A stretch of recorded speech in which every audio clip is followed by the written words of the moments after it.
hangarin.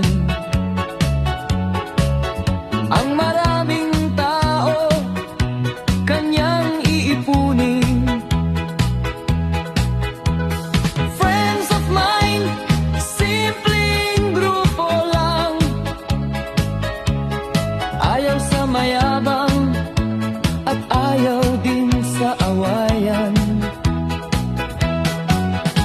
Hindi man perfecto ang kanyang pananaw, ngunit ayaw manapak ng ibang kakayanan.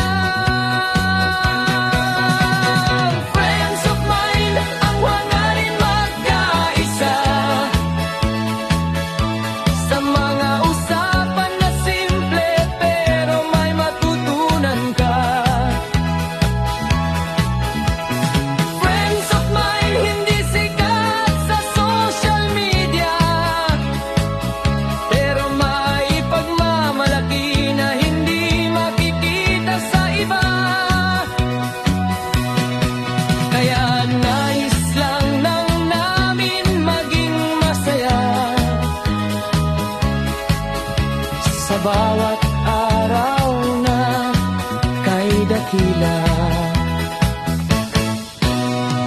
Friends of mine, walang iwanan